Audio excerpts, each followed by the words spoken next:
Maka pada hikmah yang ke-162 dari Al-Hikam Al-Ata'iyah telah berkata pengarang Imam Ahmad Ibnu Atha'illah Sakandari rahimahullah wa nafa'ana bi'ulumihi wa asrari. Barang siapa yang ma'rifat kepada Allah, maka dia akan menyaksikan Allah dengan mata hatinya pada tiap-tiap sesuatu. Dan barang siapa yang fana dengan Allah, maka dia hilang dari tiap-tiap sesuatu. Itulah tuan-tuan sekalian, lebih kurang terjemahan hikmah yang ke-162 ini. Maqam al-baqa'i wa maqam al-fana'i. Imam Ahmad Ibnu Atha'illah menyebutkan dalam hikmah ini dua kedudukan yang mulia, tuan-tuan sekalian. Yang pertama namanya maqamul baqa dan maqamul fana. Fa asyara bil awwal liman arafa al-haqqa syahidahu fi kulli syai'in wa bil tsani wa man faniya bihi ghaba an kulli syai'in. Ada dua kedudukan yang mulia yang Allah berikan kepada hamba pilihannya, hamba-hamba yang terpilih yang mendapatkan kecintaan dari Allah Subhanahu wa ta'ala. Yang pertama namanya maqam baqa, yang kedua maqamul fana. Lalu apakah yang disebut dengan maqamul baqa? Fa'ammal baqa huwa syuhudul abdi bi anna wujudal khalqi qa'imun bi wujudillahi ta'ala la bi nafsihi. Adapun yang disebut dengan maqamul baqa itu adalah, maksudnya artinya orang yang Allah berikan padanya kedudukan baqa ini, tuan-tuan sekalian, mereka menyaksikan bahwa seorang hamba dengan bahwa adalah makhluk itu berdirinya, qaimun, berdirinya hamba itu dengan adanya Allah Subhanahu wa ta'ala, la binafsih, bukan dengan dirinya sendiri. Dan Allah kalau tidak tegakkan kita, kita akan tegak, tuan-tuan sekalian. Begitulah mereka cara menyaksikan hamba-hamba Allah itu. Inilah orang yang berada di kedudukan maqamul baqa. Apapun yang mereka lihat, tuan-tuan sekalian, maka itu adalah ciptaan Allah, keindahan Allah, kekuasaan Allah yang diketahui oleh Allah Subhanahu wa ta'ala. Maqam ini atau maqam baqa ini adalah kedudukan yang menyatakan bahwa tidaklah aku melihat sesuatu apapun melainkan aku melihat Allah bersama. Begitu, tuan-tuan sekalian. Tidak akan ada tanpa diadakan oleh Allah Subhanahu wa ta'ala. Oleh karena itu pernah kita sebutkan bahwa ada dua nikmat yang patut kita syukuri. Yang pertama namanya nikmat ijad, yang kedua nikmat imdad. Apa itu nikmat ijad? Nikmat diadakan oleh Allah Subhanahu wa ta'ala. Itu nikmat luar biasa. Awalnya kita tidak ada, diadakan oleh Allah Subhanahu wa ta'ala, itu namanya ijad. Ada lagi satu nikmat namanya imdad. Ketika Allah sudah adakan kita, Allah tidak biarkan kita begitu saja. Setelah utuh kita seperti ini, tuan-tuan sekalian, berkumpul di majelis ini, darah yang mengalir, keluar masuknya nafas kita, berfungsinya semua organ-organ dalam badan kita, itu diurus oleh Allah Subhanahu wa ta'ala. Allah ciptakan kita dan Allah tidak tinggalkan kita. Tidak Allah biarkan kita mengurus diri kita sendiri. Oleh karena itu Rasul pernah berdoa, Rabbi la takilni ila nafsi tarfata aini. Ya Allah, jangan engkau serahkan pada diriku dalam mengurus diriku ini walau sekejap mata. Begitu tuan-tuan sekalian. Kalau Allah serahkan urusan diri kita kepada kita, mengalirnya darah, silakan kau urus sendiri. Atau keluar masuknya nafas, silakan engkau urus sendiri. Aku berhenti 1 menit saja, meninggal kita semua. Oleh karena itu ada ni'matul ijad dan ni'mat imdad. Nikmat diciptakan dan Allah tidak tinggalkan, tidak biarkan kita semuanya. Tuan-tuan sekalian, wa hadzal maqam la yahsulu illa ba'da maqamil fana. Orang yang sudah duduk di maqam ini tidak akan berhasil dia sampai ke maqam itu, tuan-tuan sekalian, kecuali sesudah maqam fana, setelah dia didahului dengan maqamul fana. Orang tidak akan sampai ke maqam baqo itu setelah dia melampaui maqam yang namanya fana, tuan-tuan sekalian. Maka apakah yang disebut dengan maqamul fana itu? Wa amma maqamul fana wa ghaibatul 'abdi an nafsihi wa 'anil khalqi jami'an fala yashhadu fil wujud illa Allah ta'ala. Adapun yang dinamakan maqamul fana itu adalah hilangnya seorang hamba, ghaibatul abdi, hilangnya seorang hamba an nafsihi wa 'anil khalqi jami'an, hilangnya seorang hamba dari dirinya sendiri dan daripada makhluk seluruhnya. Dia tidak menyaksikan apapun. Fala yashhadu fil wujud illallah, dia tidak menyaksikan apapun dalam alam semesta ini melainkan Allah Subhanahu wa taala. Itu maqamul fana pula, tuan-tuan sekalian.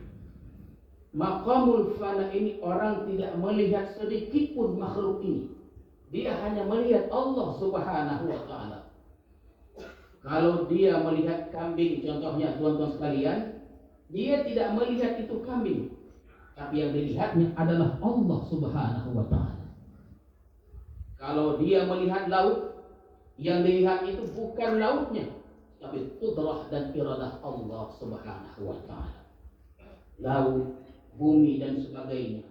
Bahkan dirinya sendiri pun tidak diingatnya, tuan-tuan sekalian. Yang disaksikannya oleh mata hatinya adalah Allah semata. Ini orang yang duduk di maqam fana itu.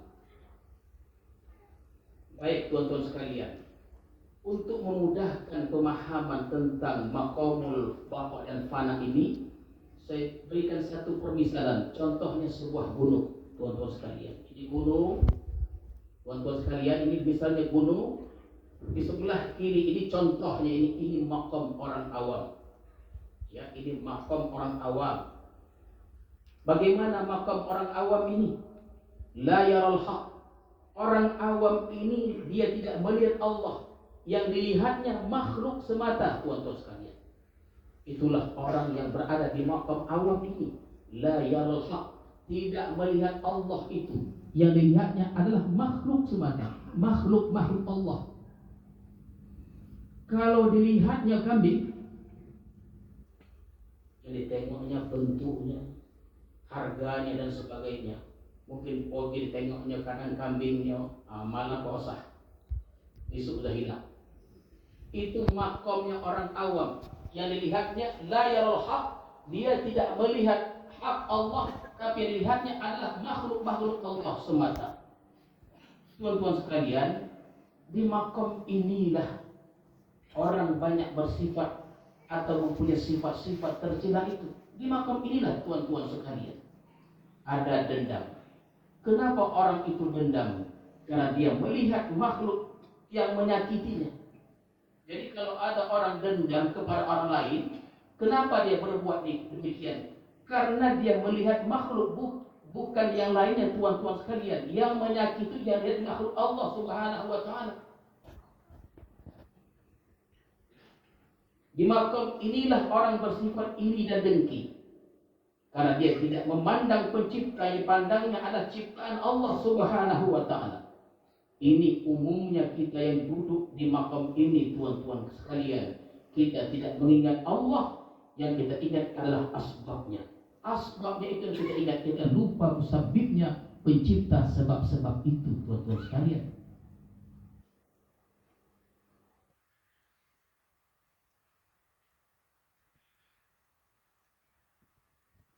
Golongan awam inilah yang berpendapat bahwa nasi itu yang mengenyangkan, yang berpandangan bahwa obat itu yang menyembuhkan, yang punya pandangan bahwa duit itu yang membuat senang orang. Ini orang yang duduk di makam awam ini. Orang hanya melihat materi-materi sebagai ciptaan dari Allah Subhanahu wa Ta'ala, tidak ingat siapa yang menciptakannya. Ini orang yang duduk di makam awam. Contohnya sebelah kiri tadi ini. Lalu naiklah dia. Naik dia ke puncak gunung tadi, sampailah dia di puncak gunung, tuan-tuan sekalian, itulah namanya maqamul fana. Dia tidak melihat apa-apa lagi. Tak ada yang dilihatnya. Bahkan dia dirinya pun sendiri tidak dilihatnya. Dia hanya melihat Allah semata. Dari sebelah sini naik ke puncak, dia tidak bisa melihat. Sudah di puncak, tuan-tuan sekalian. Tidak ada kanan, tidak ada kiri, depan dan belakang. Yang ditengoknya hanya Allah Subhanahu wa Ta'ala. Maka disinilah letaknya maqamul fana tadi.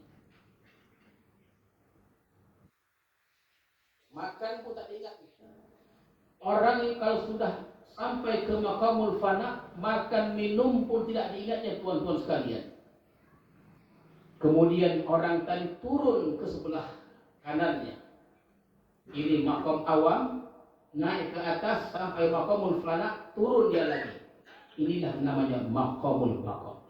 Seolah-olah orang yang duduk di maqamul baqa ini setara sepintas dengan orang yang duduk di maqamul awam.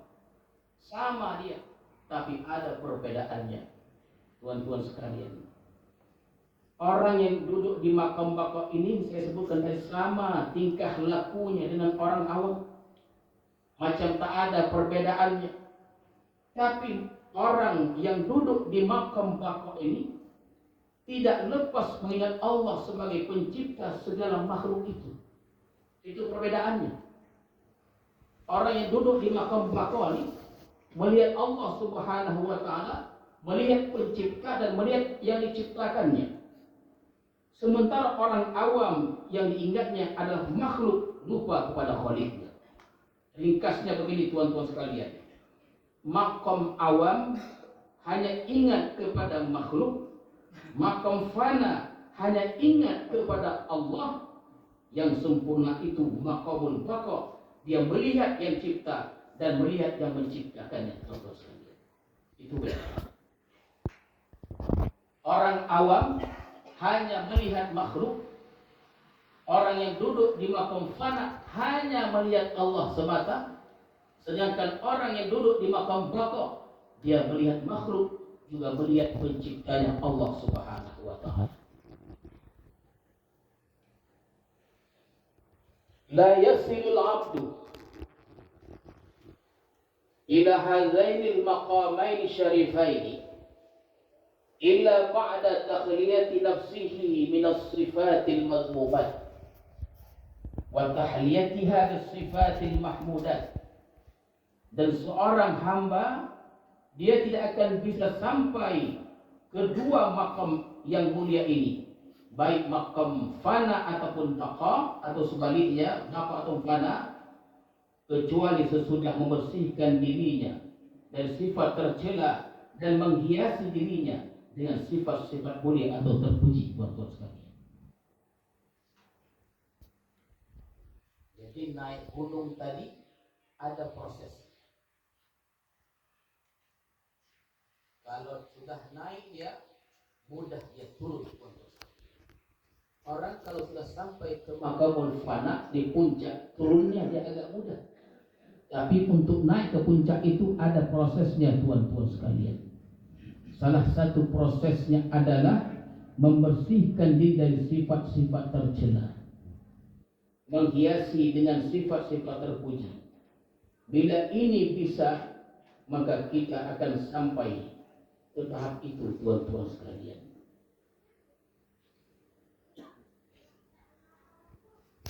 Banyak kisah-kisah para aulia, para wali-wali Allah Subhanahu wa taala di makam fana ini, tuan-tuan sekalian.